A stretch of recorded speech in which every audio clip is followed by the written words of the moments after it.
How's it going, everybody? JT here on behalf of the Ethfinance Community on Reddit. I've got my friend Jason from Puffer.fi joining the call today. Say hello to the world, Jason. Awesome. Thank you so much for having me. Great to meet you all.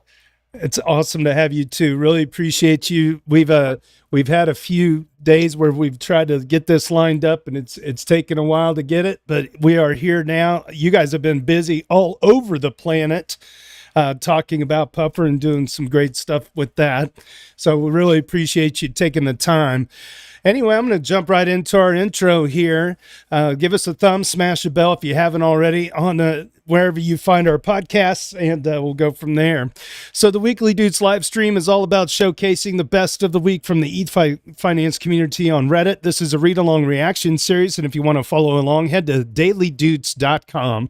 Designed and produced by our very own Hani Abu.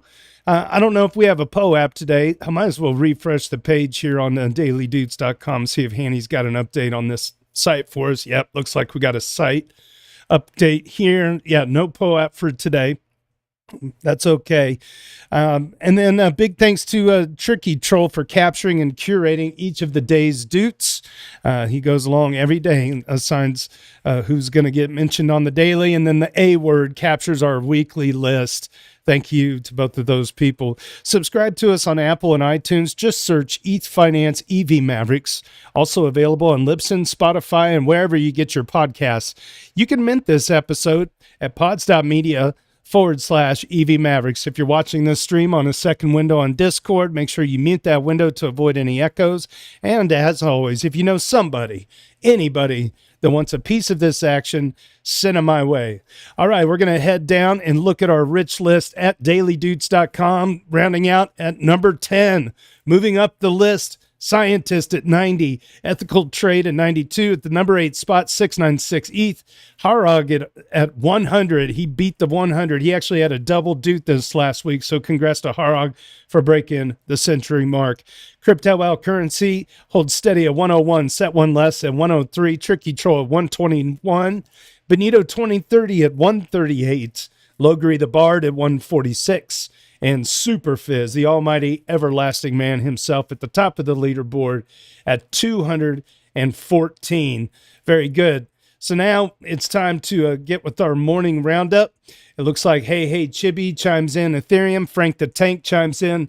The price at 23.47, 90 cents. It looks like we're up a little bit, actually, since even that was recorded. And 10 buck 9 has the ratio at a dismal 0.04056, and uses Pink Video. We lost one holder last week, 90,849. On to our weekly haiku by JS Tiers. Beating up the polls, not giving up owner roles, ZK among goals. How does he do it, JS Tiers? How do you do it? And of course, it's ETH Take My Energy by Clam Chota. And our ship post of the week, because we always like to save the best for first, comes from Worst G.E. Witter. Worst Gewitter, I guess. I recently got to feel like a whale. I sold a larger amount on Coinbase, like 100K, on the USDC Euro pair, which is rather low volume. Here's how it went. I put up a single sell wall, shadowing over the puny trades of the mere mortals. Every bid and ask before mine paled in comparison. There it stood, a monolith, looming over the market. As soon as the order hit the books, my counterparties must have recoiled in shock. Who was this nameless entity willing to dump a vast fortune in a single breath? Whispers filled the market. Has a whale arrived? Has Megalodon decided to feast?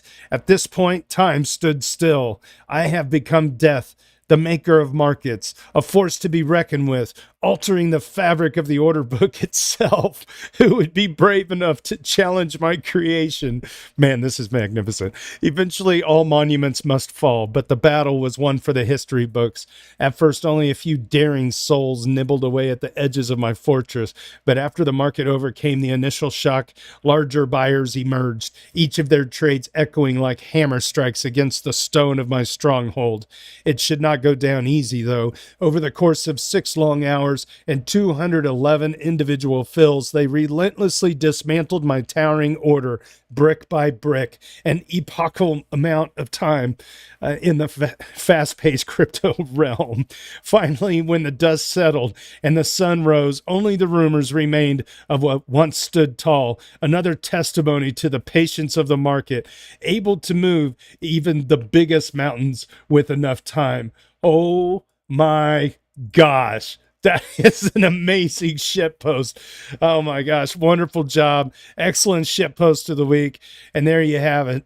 That is amazing. I wouldn't comment on shit posts. I will say, when you see like people nibble on the walls for a while, Yes. usually those are the people doing that are arbitrage bots. So it's actually someone buying on like Binance and selling, or selling on Binance and buying on Coinbase until your wall kind of gets devoured away, right? Oh my god! Because most of the volume is not on whatever exchange you're using; it's distributed across the market.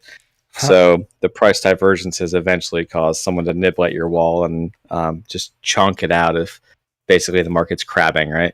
Logri, I honestly prefer peasants. I really do. It makes the narrative so much more fun. Like, I don't know if anybody was like around in the ETH Trader days on Reddit when we would be like, who put that wall up there? Like it was like we were excited. I do remember that. Like, what would you say is a wall worthy of a shit post like that? Like at least 1,000 ETH? More? What is your whale today? Well, but based off of the low volume, it sounds like like he could get away with just $100,000 of some illiquid market. It looks like. What did he say? Let me go back to it for a second. What was the USDC Euro pair on Coinbase? Like 100,000. Well, is USDC Euro pair? That's got to be a bigger market than 100K wall, but who knows? Maybe right. I think so. Yeah. Maybe right. But also, enjoy your time in Europe, I guess. Yeah, right. Yeah, very well said. Okay, well, we're going to switch back over to Jason. Jason from Puffer Finance. He is. You have been labeled as a core contributor, but I think that's also means co-founder, does it not? Right, I'm the co-founder of Puffer Labs. Puffer Labs. Doing the development. Okay, well, let's zoom out then. What is Puffer Labs? So yeah, Puffer Labs is kind of the entity involved in driving a lot of the development and ecosystem of the Puffer protocol. Okay, so it's a house full of developers on different projects. So a Puffer classroom, if you will. So we're here to talk about Puffer Finance. And what I have here for the tagline is Puffer Finance is a leading liquid restaking protocol, has developed UniFi, a based rollup designed to unify dApps and liquidity across Ethereum, fostering a cohesive and positive sum ecosystem. So let's take the first part of this. Liquid restaking. How does Puffer define that in terms of your product? Right, yeah. So it's been kind of a journey with all of Puffer's products. We really started focusing back a couple of years ago on the liquid staking space, looking at people like Rocket Pool. Of course, like we love Rocket Pool, and we're trying to build more sort of along that lines. Like permissionless validators was sort of the key driver for us. Gotcha. And fast forward, we ushered in a couple of new types of technology to help with this initiative. It was anti-slashers are one of the big things that we brought in. This is using these kind of hardware black box things to protect your validator keys, prevent you from equivocating on the network. And these were all efforts to bring down the capital requirements to make it more accessible to run these validators. So that was our starting point. And what we kind of realized throughout this effort was we're making it like cheaper and cheaper to run a validator, but at the same time, your profit margins are still pretty slim. Mm-hmm. And so we're trying to look for additional revenue sources here. And this is where early on we started working with EigenLayer on the whole restaking side. The idea was that by running these additional restaking services, you can try and sort of boost those profit margins. So our kind of liquid staking project became this liquid restaking project. And the core maybe differentiator from us and the other LRTs out there is that we're still really focusing on this idea of everything has to be permissionless from day one. So it's right now 2 ETH to run your own Ethereum validator, and that'll be natively restaked. And so you're able to actually earn passive rewards from these AVSs on EigenLayer. Okay, very good. And so when did liquid restaking begin with Puffer? Like how long has it been live? I should have asked that in a better way. Right. So our mainnet launch was in May of this year, but we launched our kind of pre-mainnet deposit campaign back in the start of February, and this was focused a lot around like how do we reduce some of the dominance of Lido within the market. So this was accepting ST-ETH deposits for like converting that into validators, and to this day we've so far converted around 2.5% of like the Lido's stake into permissionless validators. Oh, fantastic. Well, keep chipping away at that. That's good stuff. Okay, and so you got Puffer Finance. Puffer Labs is the big umbrella. Puffer Finance. What else is underneath that umbrella? Yeah, so the latest 2 products that we've been building are this UniFi based rollup stack and an AVS to accompany it, focused around pre-confirmations. And I'm sure I'll kind of get into the details of how those interoperate. Yeah, let's do anything you feel like you want to illuminate. That would be great, because this is the UniFi thing is pretty new, correct? So maybe dive into this you said based rollup. Yeah, absolutely. I can maybe start with some motivation here. I think this has been kind of a heated topic, especially on crypto Twitter lately, around kind of the rollup roadmap, alignment with that roadmap. Is that the right way to go? I think Max Resnick on Bankless a couple of weeks ago was pretty vocal about this. So I think like we agree with a lot of his points, but I think we also feel pretty strongly that based rollups are a big solution here. So some of the concerns have been about like fragmentation within the rollup ecosystem, like where a lot of these rollups are kind of incentivized to capture users, capture liquidity, and because it can't interoperate yet with other rollups, it's really transformed us from this positive sum game that we were in years ago with everyone building on top of Ethereum to now this it's not even a zero sum game, it's this negative sum game where like everyone has smaller network effects. So I think that's one of the core issues out there. We're pretty happy with this idea of based rollups being a solution to this. And one of the main reasons there is in order, like the prerequisite for any kind of interoperability to happen is that we need shared sequencing between these different validators or different sequencers. So I think this is usually hand waved around, like we need to decentralize sequencers on rollups, but like what does that really mean? It's like pretty wide open field on how you do that. Typically, the like most basic approach would be you have some kind of leader election mechanism. Like each rollup, like I can have a committee and they all take turns round robin style of who gets to run the set of rollups. And what you really are getting from this is at any given point, like one person is in charge of sequencing multiple rollups. And that's how you're able to start to get guarantees about interoperability. Excellent. This is Jason from Puffer Finance, and we got quite a few people sitting on Discord at any time. If anybody on Discord has any questions you'd like to ask directly of Puffer and Jason and the rest of the team, just unmute yourself and go for it. And so let's zoom back out again.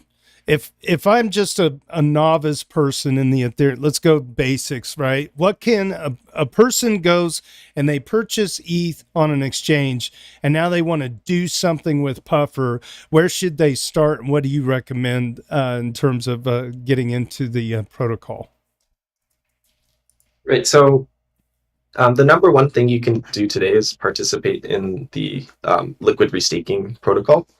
So what we do is we take ETH, you deposit that on our contract on the L1, and you're going to mint what's called Puff ETH in exchange. Okay. So this is a yield-bearing token. It's going to grow in value over time. And what it's earning is yield from validators running proof of stake, as well as yield from different restaking activities.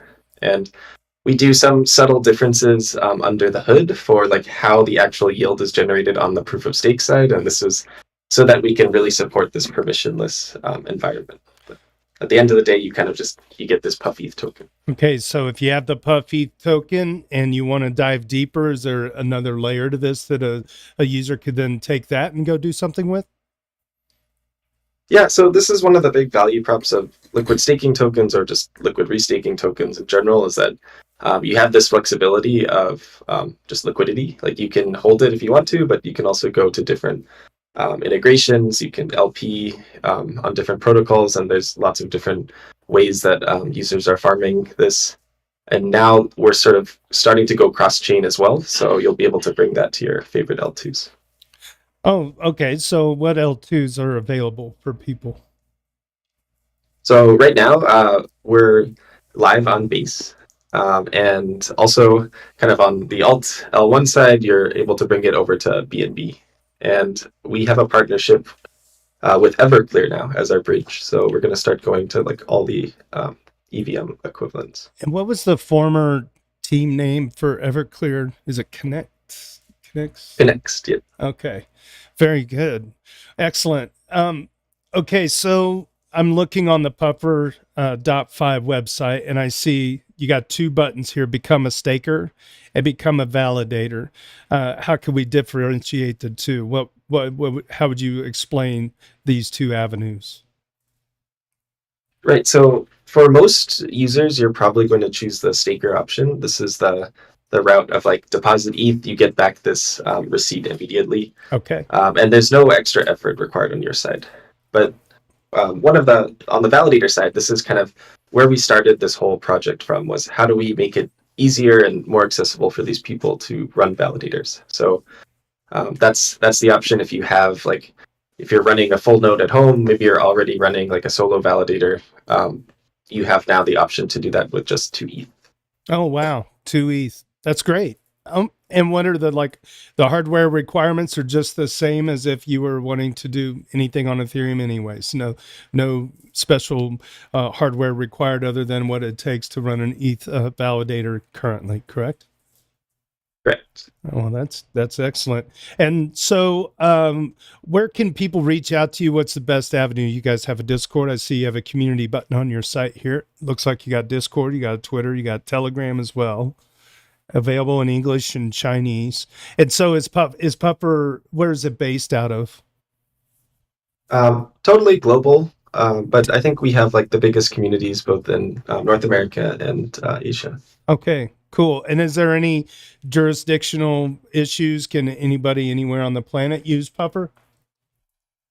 Right. So on our website right now, minting is kind of off limits for US people. Okay. And that's common. That's pretty common for a lot US of people protocols. not using a VPN, of course. Allegedly. Yeah.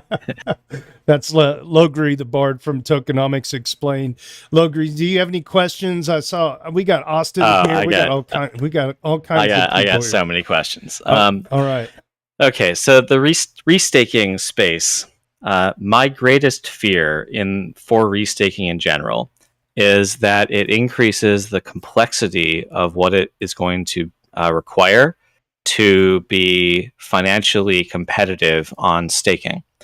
And so if in order to have a competitive ETH yield, because we get more ETH capital coming in, you have to run 8 ABSs and you have to figure out the configuration options on those. And you can no longer just like have a $1,000 box. We need to have at least like an RTX 3090 and then, have a certain amount of bandwidth and have 10 terabytes of space for EigenDA and all these things. That's going to be less accessible to home stakers, right? Just because of the technical hurdle, and that a team like Coinbase that can afford to pay 20 engineers to figure all that out, like they're going to be able to get that yield. But your home staker who can't either figure out all the equipment and driver and configuration, just basically doesn't want to be a sysadmin in an IT department, but wants to help the network, they're not going to be financially solvent. And so over time, the control of the network will centralize due to the technical competency required to be economically competitive, right? And the other side of restaking that scares me about solo staking specifically is if I want to be a restaker and join an AVS as a node operator, how do I do that? Like I'm not a big enough fish to go through the KYC process of the LRTs like HelpDAO or someone, right? Like I'm just some guy with a single box at home that I want to get on their network. It's not even worth their time to go through that process with me. And going through that process is deeply invasive, right? So basically home stakers by default in the restaking market are excluded from participation in restaking, which is like a very bad outcome, right? To not even have the sort of permissionless ability to join. Like, sure, anyone can come in and delegate capital to you through EigenLayer or whatever, but why would I, right? There's no equivalent of like Rocket Pool for restaking, right? And so both of those factors, I'm afraid, are going to concentrate the yield onto more technically sophisticated and more centralized actors. And that is basically going to have a direct effect on the Ethereum network and our ability to decentralize that and protect it in the long term. Great points. And yeah, happy. I was trying to take notes. I want to try and cover all of these things. But I think really what we're talking about, and we see this a lot from the ETH research side, is we're always trying to fight off these economies of scale when we're talking about anything related to validators, because that's how you really lead to the centralization. And when it comes to like the AVSs, like this is something we've had to think about a lot. And the way that we're approaching it within Puffer itself is just there's another layer of delegation here.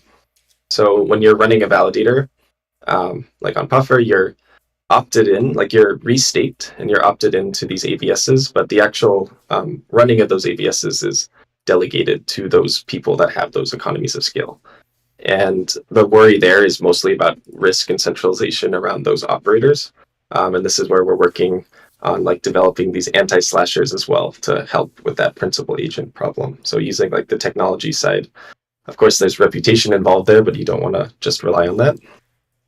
So from the point of view of your home staker, if you're like running on Puffer, you're able to kind of get subsidized essentially from the operations of these AVSs without actually needing the extra hardware to participate. And yes, it's not yes, perfect, but yeah. Yeah, yes, but when you like, whose opinion is it on which node operators are going to be delegated to? Whose opinion is it on which AVSs are going to be, enabled?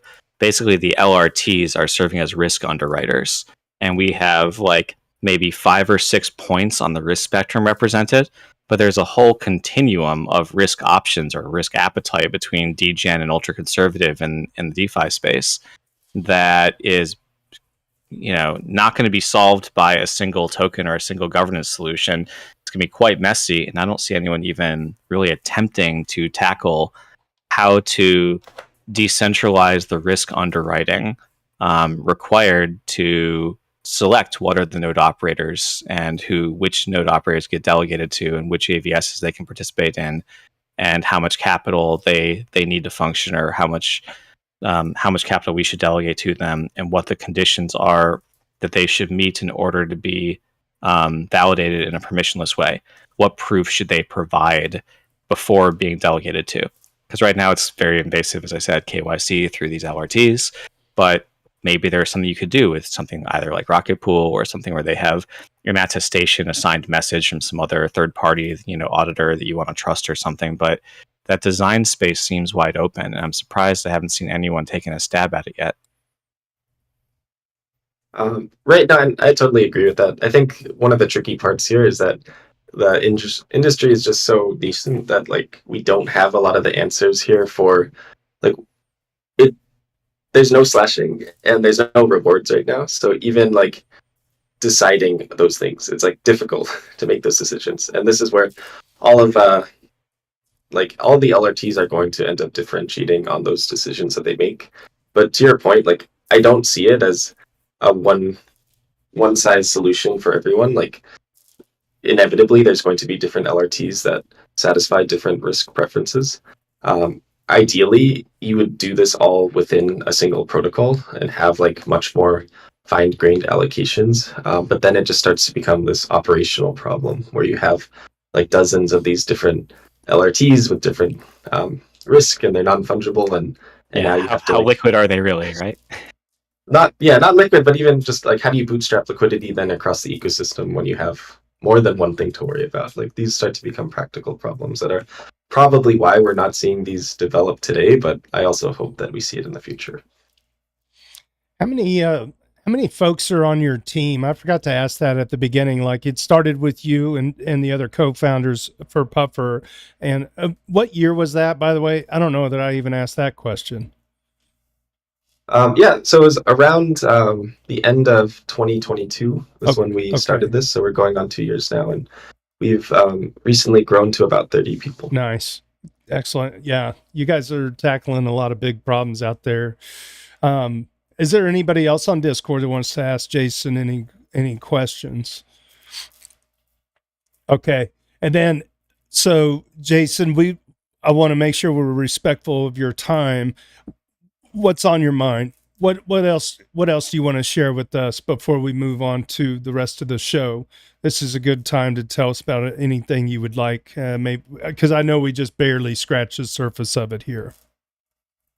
Right, yeah, I'm happy to talk a little bit about based rollups. I think that's something super great for the space and always needs some more attention. So yeah, I mean, based rollups, the whole idea is pretty simple. Instead of relying on one of these, just like a centralized sequencer to run your L2, now the sequencer is all of the Ethereum validators, and they're kind of rotating as the next proposer is selected. And this is great for Ethereum for a couple of reasons, maybe longer term reasons. But in the short term, it really is trying to help with this interoperability issue and this fragmentation problem that we have. So the idea is if we can all just agree on one designated set to do sequencing for all of our rollups, then we're going to unlock this ability for them to talk to each other, interoperate. And that's how we start to shift back into this positive sum game where like the next rollup that joins, they don't have to go through this whole process of bootstrapping liquidity, bootstrapping users. They can tap into the existing ones. And that's exactly what it's like to deploy on mainnet today, except it's just too expensive, of course. Gotcha. So, yeah. What's a time frame for that? So right now we're kind of on the DevNet side, and we're hoping by the end of the month to really go to a public testnet and let people start trying this out. So the end of the month, excellent. And so who would be then the competition in this base rollup space for you guys, and who else is out there building stuff like that? So definitely Tyco is the first one that comes to mind. Like they've already planted this flag as being on mainnet as a based rollup. And really what we're all kind of competing against to try to get to right now is this sort of next step here of atomic composability with the layer 1.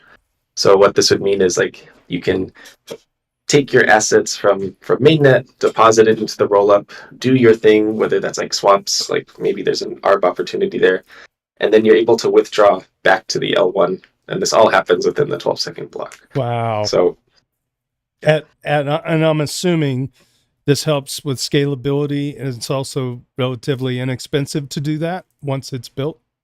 That's the idea. Yeah, so I think that comes down to user preferences. Okay. So like if you maybe you're like mandated legally, you're like a big company and you have to keep your assets on the L1, this is like a pretty attractive way to sort of benefit from this extra compute layer. Gotcha. But or maybe you're ultra conservative there and you're like you don't want to risk leaving your assets on the L2, but I think for most people they would probably just use it as a normal rollup, but they'll be able to tap into like the rollup itself can tap into the liquidity of the L1. Excellent. And so Tyco, I think Matt Feinstone's name comes to mind. I think he was there for a while. Okay, good. So base rollups end of the month on Puffer, and then what else is out there for Puffer? Let's zoom out like 3 years from now? Where do you think the team is headed now that you got a ship and a captain or two with 30 pirates on board? You're setting sail. 3 years from now, where do you see this ecosystem going for Puffer? So one thing that we're super excited about lately is this whole space of proposer commitment. And what that means is like your validators, they're the people that can propose the next block. And when you couple that with restaking, you're able to add on these additional rules for them. And this is all stuff that can happen outside of like the core protocol. We don't need any hard forks for this. Gotcha. And the most interesting one, like in the short term right now, is around pre-confirmations. So this is one of the missing pieces that really is going to help drive adoption for these based rollups. And kind of the problem statement is like based rollups, they have all these nice properties, but they're really slow because you have to wait till the next L1 block to really sequence everything. So an L2 user by default would have to wait 12 seconds for their confirmations. And that's a lot slower than going to like Arbitrum. So pre-confirmations, they're this way for the proposer that is going to include like propose the L1 block to start accepting transactions for the rollup ahead of time. And they sign off saying like, I will include it. And like a stronger guarantee that they can give is like, I will execute your trade, like your Uniswap trade at this price. And it'll be included in the L2 block, even though that might not be posted for another minute or so. And the whole idea is that there's this crypto economic guarantee. You can slash the proposer if they break these pre-confirmation promises. So like in the real world, it would be basically like issuing credit. You know, it's saying, yeah, we see you, we see the transaction, the money's there, even though it's not going to clear till midnight in a bank somewhere. We're going to go ahead and just make the numbers appear as though it's already cleared, and away it goes. That's brilliant. Yeah, that'll speed things up too. You know, it'll make it feel very real time to both parties. You know. And then it's just everything's just kind of humming in the background, you know, until it's ready to actually go on chain. That's brilliant. I think it's more generally, right? What he's talking about is, why do we trust some anon to make some computational commitment, right? They're going to make some promise, and why do I trust them to fulfill it? Right. And the Ethereum protocol is only going to enshrine a minimal number of promises required for it to function, like at all. But there are a lot of things that we can do to make the experience, the UX of using Ethereum and all the L2s better, if we can make them, for example, promise to mint a block on 2 rollups, like right back to back, right? Or execute a trade on mainnet the next time the block is out, or within like a minute, like within a certain minimum amount out, if you will, right? And they absorb the risk of that time delta. So there's a lot of things we can do to improve the UX with additional commitments on behalf of those that are forming the blocks in terms of like the MEV they can extract or something, right? Like the fact that they're not going to rug you, and if they do, like, we can trace that back to them or something like that type of stuff. But those are never going to be enshrined in the Ethereum mainnet because it's just too much complicated code. And the rate at which we innovate on the mainnet, right? It takes a couple of years to get merged through, right? Yeah. So if we want to have an experience that's closer to just having everyone on one chain with one unified liquidity, and I have liquidity fragmentation across every L2, and not just every L2, but God, like Aerodrome, Velodrome, every fork of liquidity ever, that as it goes around. If we want something that's closer to a unified liquidity layer, and we want the largest settlement layer to be Ethereum, we really need some of these extra promises from those that are forming the blocks. And restaking makes the person making that promise have something at stake, so they have something to lose if they don't behave. So it's the answer to, why do I trust some anon to make some computational promise, right? Because they have more to lose by misbehaving than they have to gain by behaving, right? Right. And that works exactly until that criteria isn't true, right? I remember once upon a time there was a hack where someone did a very clever thing where they like built the block and did a reveal, and then like got themselves slashed for 1 ETH in order to go and take a bunch of MEV, right? It's a very clever sequencing thing, and basically the thing that was broken was, yes, slashing meant that they had something to lose, but what they had to gain through the MEV was greater than that. And that's a very tricky formula to figure out across all the MEVs or across all of the AVSs as we ratchet up the amount of time something can be restaked, right? The amount that they have to gain, presumably, goes up with the amount of promises they're allowed to make with each, with the same capital, right? The amount they have to lose remains constant. And so figuring out that formula of how much did they have to gain through each system and each commitment, and making sure that that formula holds, that the amount they have to lose is greater than the amount they have to gain through dishonesty, is a design challenge and a really tricky thing we have to figure out in this ecosystem over the next 4 years. Very good. Jason, any final thoughts here? Yeah, just everything there crystal clear. That's like exactly how it is going down. I think the interesting part is that formula might be a little bit simpler in the short term, like in the sort of pre-confirmation research space. The number that was arbitrarily thrown out at the beginning was we need 1,000 ETH of collateral. And this was like very, very anti solo stakers. Like, yeah. But the reasoning there was like 1,000 ETH is bigger than the highest payout ever received on MEV-Boost, and historically, like that would be sufficient to cover a lot of these cases. But it turns out like actually over 99.9% of these like MEV payouts on MEV-Boost have been under 1 ETH. So that seems to be the status quo around the collateral that you need, and this is very friendly for home stakers. Yeah, but you're thinking specifically for MEV. But if someone starts making promises of like proof of location services, and that they're offering bandwidth, now they're doing AI inference, now they're doing AI training, and now they're, all these things like EigenDA. Well, as you layer on the promises, right, they could break every promise at once and get a kind of a cumulative dishonesty benefit, right? And you kind of have to model each of the AVSs. And at the moment, EigenLayer isn't enforcing that equation. Only the people that are actually doing the delegation are enforcing that equation. And it's a very amorphous kind of decision that's being made right now, mostly without any type of economic math behind it, just based on, well, I trust that guy. So, I'll delegate to him. And you basically trust the existing LRTs to underwrite the risk for you by finding people that are trustworthy to act as node operators that aren't going to commit a hostage ransom attack and saying, if you don't pay me out a bunch of ETH, I'm just going to slash you right now. Why? Because your money, not mine. Fuck you, right? There are risks when you delegate your capital to someone. And at the moment, I don't see any economic modeling happening of those risks and the cumulative effect of them relative to what's at stake and for whom. Jason, totally agree on that. I think. All right, go ahead. No, go ahead. Or I was just going to say, the MEV part is mostly because I'm just talking about proposer commitments, but I think what you're saying is totally valid in the wider scope of restaking. They actually, EigenLayer just released a big kind of upgrade document the other day. It's not in production yet, but this is to really add more fine-grainedness to those problems that you're talking about. So there's unique stake now per AVS, so it's not kind of how do I break all the promises at once to maximize my payout. It's sort of moving away from that idea of shared pooled security. Yes and no. Yes, you're right in everything you said.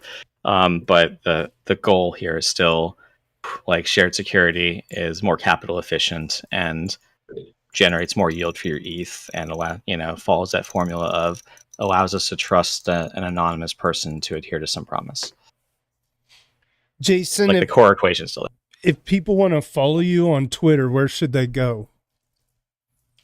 So the main account is puffer_finance. Okay. Would be the best place. That's where I got it right here. And right. Excellent. And you got a link tree there. Might as well open that up, share with people at home. They got all the docs, light paper. They show all the different Twitter handles, both in English and in Chinese, and an entire media kit. Find out more, visit puffer.fi.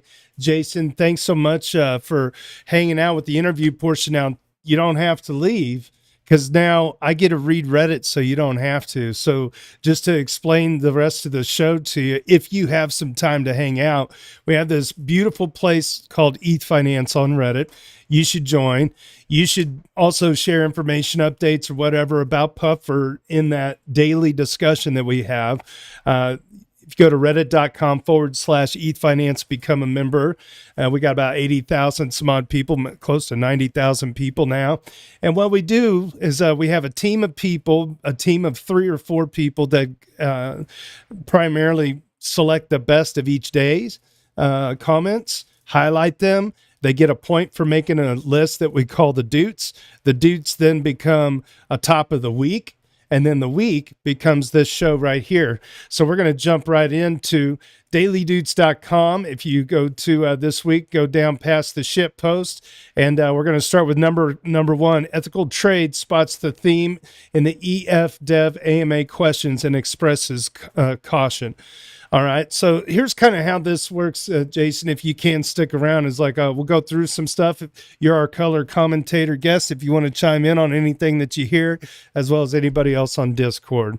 So the most popular questions in the EFAMA right now: number 1, value accrual thesis; number 2, lowering blob fee; number 3, driving the value to ETH; and number 4, blob fee pricing.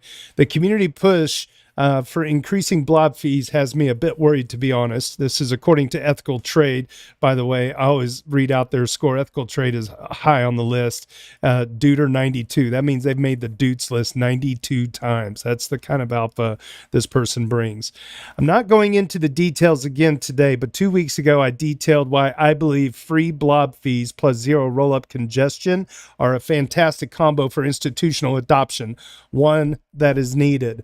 Then a couple of days later, Sony announced the launch of an Ethereum rollup, our first non-crypto native rollup ever. Fantastic news. I just got to spitball for a second. Back in 2017, that would have made ETH jump like $100.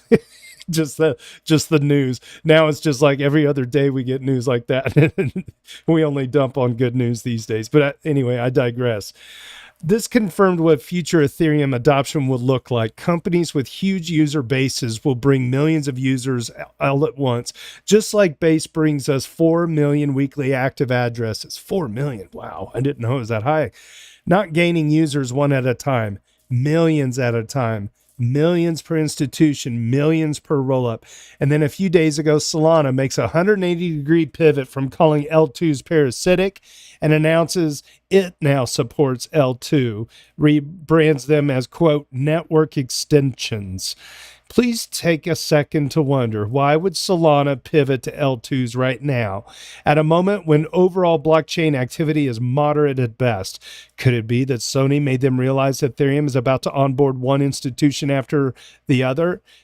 That's the only way they'll compete, is by faking their way into L2 adoption partnerships? This is why the community push for blob fees worries me. The only reason Solana got any traction to begin with is because Ethereum L1 fees were way too high in the past. That's what drove users to less decentralized lands. Do we really want to make the same mistake again and offer an opportunity to Solana's L2s to gain any sort of traction? Not because we needed to, but because we got greedy with our own few L2s? Ethereum should do what a market leader does: grow the market as fast as possible and cash in when the whole world is in. Thank you, Ethical Trade. Anybody got comments on that one? All right, moving down the list, user Harog introduces us to EVM Object Format, or EOF. Harog is a Duder 100, I believe, this week. Yeah, he crossed the 100 mark. For people wanting to know what EOF is and does, this is the most comprehensive discussion I have seen about it yet. And there's a couple of links here available at dailydoots.com. It was shared by a Nethermind dev who works on EOF a few days ago, so I think it is technically accurate. It is a 30-minute video going through the why, the scope, the improvements, the changes, and also addresses some of the criticism. It is definitely worth a watch as it gets pretty deep into the weeds, but he manages to explain it reasonably well. Some things were over my head, but I definitely learned a lot. In short, EOF helps to better store smart contract code on-chain by adding a header and ordering code and date sections. Interestingly, this even reduces code sizes by a few percent. EOF does many validation checks during deployment instead of runtime, which can prevent some DOS attacks and that's a denial of service attacks, and might also help to increase the max size of smart contracts again. And there's a GitHub reference there.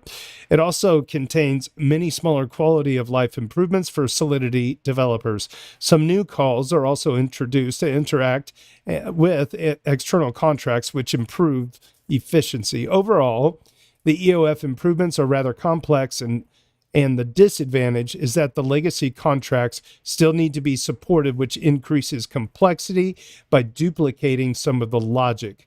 This means it will take a lot of testing to make sure things work correctly. All in all, most people do not really need to change anything for this upgrade. It will all be handled in the background. I think if you are a Solidity dev, you'll have to learn a few more call functions, but otherwise, there's not much else to do. I personally think EOF improvements are a very good step forward for the EVM, and that is Harog Duder 100 for this week. User Nixoricus shares the next step in her crypto journey. Oh, yes, this is big time. I remember this. I want to share it here today. Starting today, I'm going to be working with protocol support at the EF. And there she is. She has her tweet. Actually, I think I liked it and retweeted and made a comment on that. So good for her. Our Ethfinance is where I started. Yeah, whoop whoop, as a crazy ETH lady. Well, really ETH trader, but I don't know if that matters. Oh man, womp womp. ETH staker is where being active in this sub took me. Volunteering and then working with ETH staker has been an insanely good decision in my life. I'm so crazy excited and happy to be working with insanely smart and creative people I admire greatly. This community is the first good home I've found in crypto. Yes, Nixo. We've seen our lady grow up. You know what I mean? She was once a marine biologist, became interested in Ethereum, and then I have never seen anybody go so head first. She's become this digital nomad. She goes to all the conferences. She's joined all the ETH staker calls. She was there before the merge. She was helping ETH staker with the merge, everything after that. So for her to get up there into the ivory tower, it's like, we always like to see the best of us move on and graduate kindergarten and get out of Ethfinance and go make some real change in the world. So hats off to Nixo. Good on you, girl. Nixo is a duder number 64. Very cool. And then Superfizz, a partner in crime, has been doing some thinking about fundamental constructs, and Logri the Bard, bells are ringing, also shares his thoughts on the matter. I've been thinking about these words from user buy ETH or die. I love the usernames. Awesome. The longer I'm in the space, the more I dislike tokens in general, but maybe I'm just jaded. Ooh, buy ETH or die says that. That's fair. It causes me to wonder, what are the vital constructs of Web3? It's hard to set aside price and market performance and just consider this question.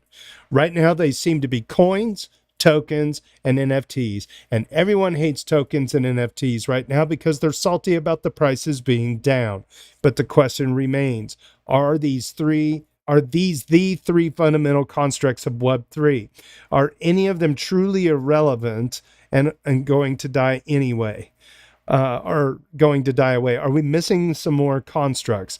I really don't know the answer. I'm just running through it in my own mind. I could easily be convinced that they are the only fundamental constructs, or that we have too many or too few. Logri responds, I think on-chain governance software is and will be indispensable. Code needs to be upgraded. How do we do that with so much at stake as safely as possible? Otherwise, I think tokens just represent digital ownership and are one of the best product fits blockchains have found. It's hard to hate on the concept of ownership, even if you may not like the distribution of ownership amongst all people. Changes of ownership often use what we consider financial tools, which is basically all of DeFi. That's not going away either. I think we'll continue to see the proliferation of personal digital spaces. You were just talking about the base profile system yesterday. I mentioned layer 3 a few weeks ago. Guild is another one. I think curating a digital identity is something most people understand from Facebook and will be better served when done on a system that isn't explicitly manipulating you with the data you give it. The last thing I think will become vital on-chain is peer-to-peer services. Payment will often be part of this, so it will be intrinsically linked to the chain. But you'll be able to pair yourself with someone willing to do something for you using the chain as a matchmaking service.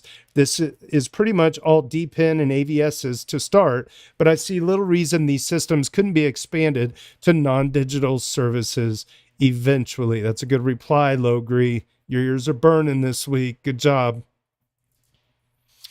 Excellent. Yep. Go ahead. Stamp all that. Yeah. You got a gift, man. You know how to put some words out there. You know, that is a fair criticism, I think, is you got, what did he say? He said tokens, NFTs, and what was the other thing? Anyway, those three constructs, like, you know, he says, look, people hate tokens because tokens are down bad. Yeah. I don't know anyone that's complaining that their stable coins are down bad. Like, I don't know. I think a 15% APR savings account's pretty compelling. I mean, there's some risk adjusted return going on here, but like, that is a valid financial service, even in the US, but let alone around the world where not everyone has access to the type of financial institutions and the protections that we have. Being able to access just yield in general on money that you have is out of touch or out of reach of billions of people. So like that, you know, if you don't want to speculate on tokens and their value, I have something that nominally can be redeemed, that you can trade to someone. If you can't redeem it yourself, you can trade to someone that can redeem it, and arbitrage will keep it in line. So like that's valuable. I've written about like concert ticket NFTs before. Really, I've written about, I had a whole post on next-gen NFTs that's worth going over for how it increases corporate engagement, how people like to collect NFTs, how we use that as part of behavior or like incentive driving mechanisms. So like I remember there was a Zap request system that had people do like log in once every day for the next 5 months, and everyone did it. You know, how many people have gone to their CoinGecko candies? This type of just people love to collect things, and that drives behavior. And that's true whether you're playing a video game and you're doing achievements in Steam, or whether you're on the blockchain, you're exploring some new protocol for the first time because you want your one cube on layer 3, damn it, you know, whatever. It's just incentive driven behavior is basically a valuable thing for every company. That's what advertisement is, right? Yeah. So all of that is all wrapped up on chain. I think that also digital identity, generally provenance trails of information, are going to be very important in a post-truth age where we have AI generating misinformation at the behest of everyone that wants to manipulate your behavior in ways that I was just saying. I was just getting ready to mention attestations as a very back, you know, under the hood kind of use case of blockchain. Attestations of real photographs, real video, real audio, real people, real provenance trails. Someone saying, yes, I posted this trails. And Got it. I posted this and it came from me. I'm the original source. And then we can look on chain and see who said that first, and they're the original source. Voila, right? And if there is no original source, then it needs increasingly, as the web becomes are you familiar with the dead internet theory? Basically says that 99% of users long term on the internet are just going to be bots that are using AI to, you know, manipulate you.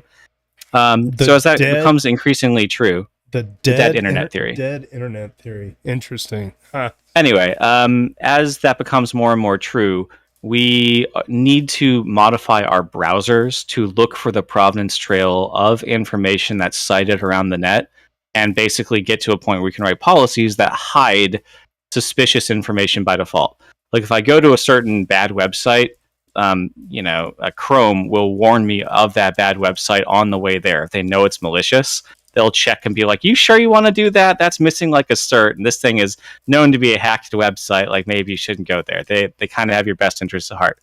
They should be able to do something similar where they can hide AI generated content by default in your browser if it doesn't have an attestation behind it.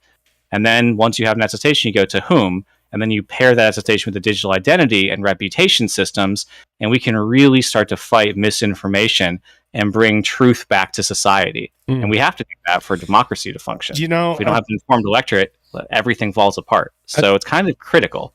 I think to your point, man, like if the crypto community can circle the wagons about truth and attestations and validation, the politicians have no choice if they want to maintain their air quote idea of democracy and protecting, you know, civil liberties and freedom and all these things.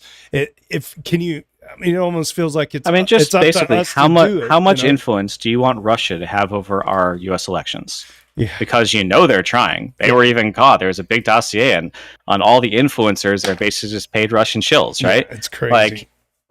Like, how much influence do you want a foreign nation to have via misinformation over our electoral system? If the answer is less rather than more, then how many other defensive technologies are you aware of that can tackle this, right? I don't even see promising ones. So we kind of need this because there's no other tool available, and it's just an underinvested area of DeFi. But I don't think, blockchain. But I don't think it's going away. Right. I think it's going to be built over decades, and it'll eventually be here to stay. And eventually, you will have consumer protections built into browsers that hide this type of misinformation, so that users never even encounter it. Right. And you'll have your AI agent that executes on your personal box that can sort of sort through bullshit and filter it down, based on reputation systems and a little bit of inference, right? So you'll say, like, I'm interested in this type of bullshit, not that type of bullshit. And rather than Facebook manipulating you, you'll be able to write your personal filters, and it'll basically like replace what we think of as Reddit and Facebook, because increasingly we're just using LLMs for information retrieval. So imagine LLM that I just say, entertain me. Voila, I've read it, right? Yeah. Hey, Jason, I don't know if you have any thoughts you wanted to chime in on any of this stuff. I'm sure you have your own opinions. No, I mean, I love hearing all this. This was really... You're muted on Discord. There you go. I love all this. Like, my entry point into crypto, like trying in grad school to think of interesting use cases for ZK, because you weren't allowed to talk about blockchain at all. So this was all around ZK. 30 words. Like, oh, really? Right? No funding there. Wow. Yeah, it's and going back to Logri's part about misinformation, disinformation in the American landscape, let's not assume that the average Russian redneck isn't also being infiltrated by American bots too. I'm sure we have our own little... Great. So we can get the Russians to invest in this technology too. I want every nation protected from the manipulation of troll farms from other nations, not just the US. Yep. Right. So I want to get the whole world on board with this. Let's fight misinformation and bring back an informed electorate. And I'm sure the politicians can't wait for all the transparency to take place, 'cause that's their job, is serving us, and now they'll finally have the tools. Oh man, yeah, no wonder crypto's such a threat. It's pretty adamant. It's incredible times that we're in right now. All right, well, let's keep zipping down the list here. That was good thoughts there. Thanks, the A word, for putting that one on the weekly. Okay, user, I may be slow. This must be my brother. Let me see what I may be slow's Duder score is a 4. Relative newcomer to the list, but they could be an OG. You never know on Reddit. I can see Ethereum impacting so many facets of life, but here are some that I would love to see personally. Transaction settlement becomes faster and cheaper with more assurances. I no longer wait 3 to 5 business days for something to clear. I'll have the stable coins in my account and I know that it's there. Cross-border payments no longer take a big percentage of fees and several days to finalize. As someone who has lived abroad but been paid in USD, this was very frustrating. Tokenize the world. Deeds, royalties, IOUs, licenses, securities, tickets. I see tokens as a hyper-efficient form of a wrapper, much like ETFs are for the financial world. Reduce communication and coordination friction, there's a big one, especially when coordinating across time zones or governments. Ideally, DAOs take form, but even without DAOs, the ability to coordinate digitally worldwide with effective anti-Sybil features via introducing costs or incentives is amazing.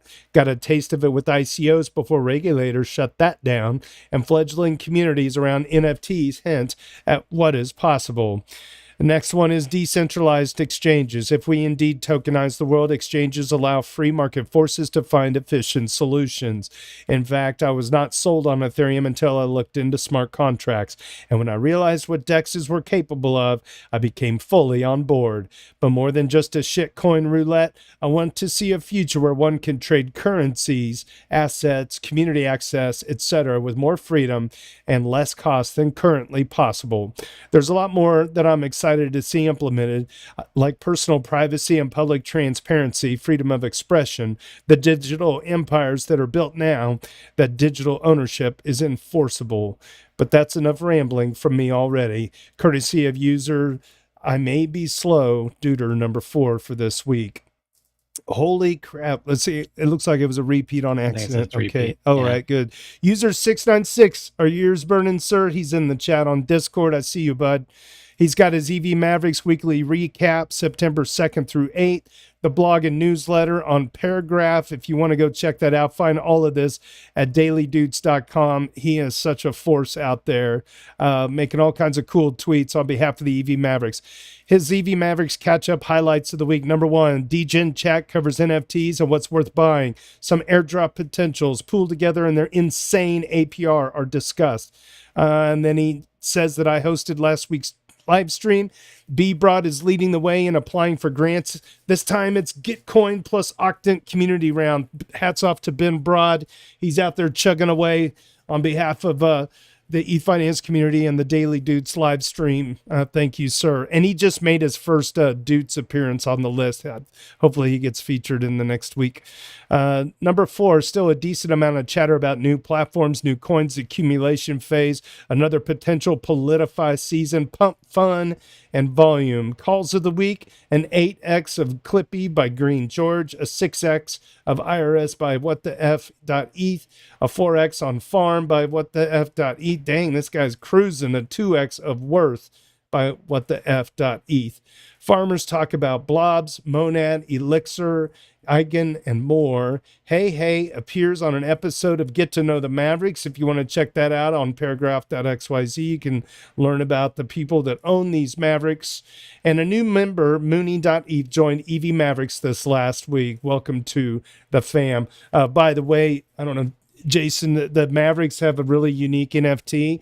It was an NFT based off of like the amount of people that have commented in the subreddit, and it was like tied to a couple of different data points, and only 1,324 lions were minted onto a whitelist, and you could claim it for free. It's the first that we know of community-driven, retroactively awarded NFT. In other words, you didn't have to like buy a ticket to get in the club.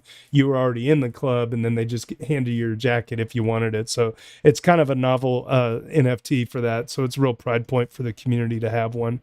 And now we got people that are selling them. Other people are scooping them up. And there we go. Number 8, the EVM multi-sig election is on the horizon. We're in need of signers. Number 9, lots of activity in our general public chat. Mostly talks about the market with some bullish sentiment being sprinkled in. I haven't even looked at the price in the last hour, but it looks like it was going up. Lastly, your weekly security reminder. Here are a few guides. As always, follow that guide. You can also follow that security channel on the Discord. Thank you, 696 ETH, for your roundup. Alexis KEF covers a genius NFT heist. This is an OG. Duder, let's see, where's his tag? I got his tag. Duder 53. Met him in real life. Real sweetheart of a dude. I just read a very cool NFT punk story on X. Well, you can click on the link and read the tweets. I've assembled them all here, a little scroll, if you will. Today happened one of the biggest crypto punk heists of all time. Someone with a lot of patience and knowledge just bought Ape 2386 for 10 ETH. Once upon a time when fractionalization was in vogue, Ape 2386 was fractionalized and valued at like 450 ETH. This happened on a now dysfunctional site called NiftX. The apes stayed fractionalized even after they shut it down. It was an escrow contract. 10,000 shares were all distributed between loads of people, and a buyout was not possible until now. The contract worked in a way that if you propose a buyout, a 14-day grace period was initiated where the rest of the shareholders had time to ponder and accept or reject it. 14 days ago, someone made it a proposal for 0.001 ETH per share. It was not rejected, and it went through. The buying price, 10 ETH. Last Ape sold for 620 ETH, 3.3 thousand ETH, and 2.69 thousand ETH. God dang. Holy smokes. That is crazy. Governance takeovers, man. Wow. They're real. Happened to Compound recently. Happened to Tornado Cash, remember? This is what I was saying, like, we got to get better governance software. Damn, that's a hit. Code's got to get patched. How do we do it as safely as possible? Yeah, no kidding. Hey, I'm looking on YouTube. We had some people watching the stream and hitting the like. That's nice. Thank you for doing that. Appreciate it. All right, and then our last of the week, Tricky Troll wants to keep it wholesome in here. Oh, here we go. Throwing shade and vitriol. This is tough pills to swallow. Tricky Troll is reading us the riot act here. Throwing shade and vitriol at TA people won't make the ratio any better. I personally, not speaking for the mod team, would like to see less hate for certain users or types of posts. When JT and the other OG mods founded this subreddit, they did a stellar job in fostering a positive and welcoming community, even in the darkest of times price-wise. I would like to encourage people not to take out their frustration on others. I get it. You don't think TA means anything, and you're probably right, but that doesn't justify vilifying people posting TA here or a YouTuber who has been calling for the ratio to, quote, come home back to 0.03 or 0.04. I wouldn't even say I'm siding with the TA folks here. In fact, I've expressed not being super approving of some TA and also bashing on the semi-predatory paid private group models, which folks like Ben Cowan use, which has simply never sat right with me. But to be fair, it is better than shelling Bybit leverage affiliate links, etc. Anyway, I feel caught in the middle. I don't really side with anyone, but I'm sick of the negativity, people picking on certain names and types of content. One side of this debate is constantly being angry and bashing people, while the other just stays quiet and oftentimes leaves altogether. And that's not right. This is a subreddit which is welcome to all. So can we please just chill out a bit and keep it a bit more wholesome? It's always personal attacks and bold claims about TA working or not working, and never any evidence to back it up. Baseless rants just spread negativity and makes this place a lot less welcoming, which is against the subreddit's ethos. If you must go on a crusade against TA, at least find some peer-reviewed papers which prove that it is BS or something, because I'm yet to see anyone do anything like that when talking about this topic. And I say that as someone who is very much a TA skeptic. At the very least, one could go back and review all the TA posts here and sum up how many of them were right or wrong and use that as evidence, albeit low quality evidence. We used to put like a timeline of a candlestick chart. Somebody used to do this. I can't remember, because we did have somebody that would come into the sub and they would paint all these lofty TA charts or whatever. And then finally somebody decided to start taking a candlestick chart and marking the calendar dates and the post and the actual result of the end of the whatever triangle or whatever. I mean, that was kind of fun. That was like a fun way to do it. But it does, I think Tricky's point is stop with the targeting, right? Like content is content. If somebody's not over posting their TA, if somebody's not over, how do you say it, braggadociously confident in their predictions or whatever on a consistent basis, like trolling even like Moon Boy stuff gets really old and can be removed as well. It's just, man, we're just such a small room if everybody just talks to each other like they're in the same room. So you got some people over on one side that want to look at charts and draw some triangles and that makes them happy. Then just let those people have their own conversation and just leave them be. If they're not hurting anybody by over posting and taking up a bunch of real estate, then what's the problem? I mean, I agree with you, but I'd say if you look at the responses to that post, there are like a dozen people that stepped up on the contrary. So I don't think you have a consensus view on that one. Okay. This is way more contentious. Given the message of basically kumbaya, let's not jump on people because of this, right? Yeah. Way too many of the responses are like not fair, like totally justifying the hate. Yeah, I just opened up the thread. EtherB says, I love TA. It's kind of an art. I really respect those that can do it. I really got into it when I was trading a few years back, and Mrs. Willie, yeah. A few others got me interested. Mrs. Willie used to post like every other day or so. Yeah, we drove her off, basically. Yeah. Built a few bots, good times. Ben Cowan, on the other hand, is a piece of work. Shilling Cardano, blah, blah, blah. Okay. Just give them here's an idea. Give them a sticky thread so it stays out of the daily. Talk amongst themselves. Good one. I don't know about that. All right. Standalone stickies just never work. Yeah. Cut Snake, fellow moderator, chimed in. It's not going to happen. We've tried that sort of thing in the past. Split dailies don't work. Tuta Makaya says, but a daily and ongoing sticky for TA to do their thing. It just doesn't work. Okay, Cut Snake continues on. The only TA I've ever trusted is from a certain plucky gator that hasn't been seen for some time. Who was that? A gator. I'm trying to think of a username. Gator. Plucky gator. That being said, I don't mind if people want to post their triangle wizardry as long as it doesn't go into the predatory side of things, as mentioned, promoting private paid groups. I agree. As one of the more recent TA posters, this is Alatar El Hoon, Duder number 1. As one of the more recent TA posters and acknowledging I may have missed some bad behavior elsewhere in the sub, I just wanted to say I understand and accept the skepticism, and that's fine. Good. Postscript, whether it's a paid group, 99% of classes of books or social media influencers, no one is trustable. Okay. Tricky Troll, this has been my understanding. In the event that TA does actually work, it's a lot like poker. If you're good, you can tip the odds in your favor just above 50%, and with enough bets, it eventually pays off. The Moon Dance Kid says the number of people on this sub who think TA is a crystal ball, which is supposed to predict the future with 100% accuracy, and then crap on it when it doesn't do what it's not designed to do, is frightening. Also, if TA isn't your cup of tea, you can just scroll on past and not comment. No, it's true. You really can do that. You don't see me abusing the nerds when they start talking about Verkle trees or whatever, do you? I just keep scrolling. Try it. It works. Yeah, I mean, it's a community of investors and traders and people passionate about the tech.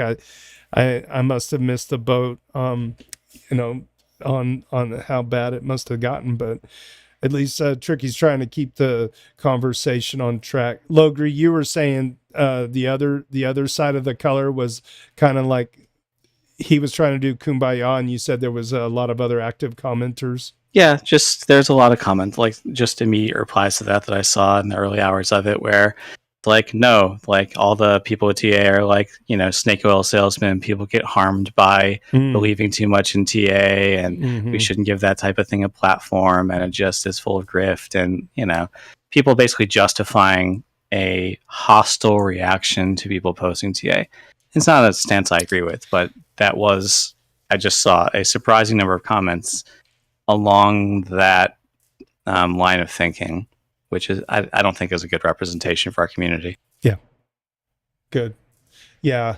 I remember talking to a certain person who was an OG in Ethereum, but his real job was Chicago Board, is it Chicago CBOE, is that right?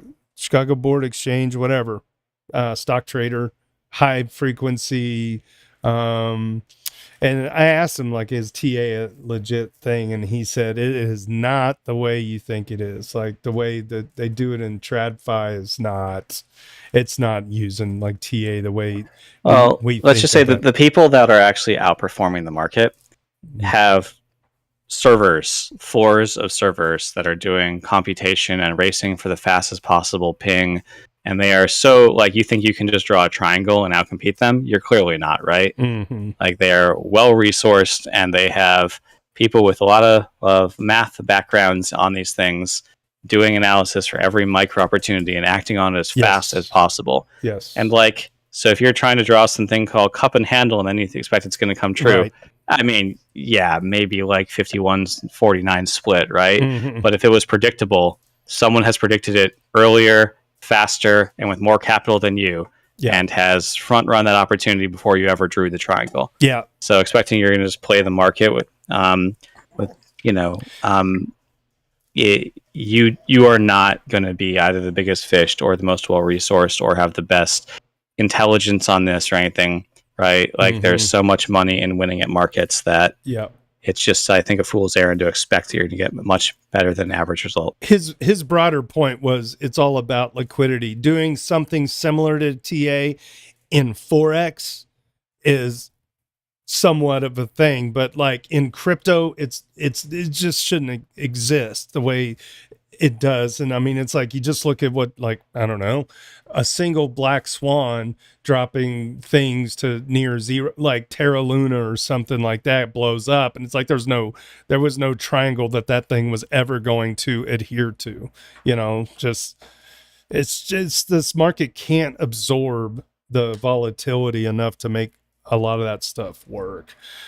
But on the global side of it, in terms of Ethfinance, and I love it when people use that room to, I mean, if they're posting TA, that sure as hell beats the hell out of trying to interject politics or something like that. It's like, people can talk trading. If they're talking trading in terms of TA or their gut, what's the difference? Just let people be. If it's not your thing, then let them be. Now, if they're making bold proclamations and you want to mark it on the calendar, you know, and kind of back test and paper trade their hand a little bit and just, you know, use that as evidence in your reply. That's at least a constructive conversation without just like blindly going on the attack about like TA sucks and you suck because TA sucks. That's just not how we're, you know, just people got to talk to each other like they're in the same room, for God's sakes, you know.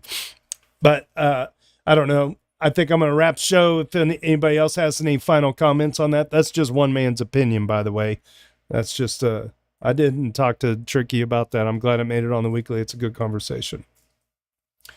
Jason from Puffer Finance. Listen, man, you held it down for the entire show. Thank you so much for hanging out with us today, man. Oh, no, of course. Thank you for having me. This is super fun. Let's check in again. Reach back out to us anytime you guys got an update you want to talk about. Love to get you back on the show. Thanks for being our color commentator for this week's Doots. All right, my friend. Thank you so much, Jason. Hope to catch you at a conference sometime. Thank you, guys. So you can check out Puffer.fi. Check out the suite of products that Puffer is creating, and they are launching out the UniFi. That's a pretty interesting deal. The based rollups. You can deposit, earn, mint. You can play around in the Puffer ocean of fun. Well, that's it for this week. Stick around after the live stream because we continue the party in the hotel lobby on Discord for a bonus hour of popcorn. It's a fun place to let loose when the parents aren't watching on YouTube. Hi, Mom. On behalf of Ethfinance and the EVMavericks DAO, my name is JT. Cheers and big hugs from Kansas City.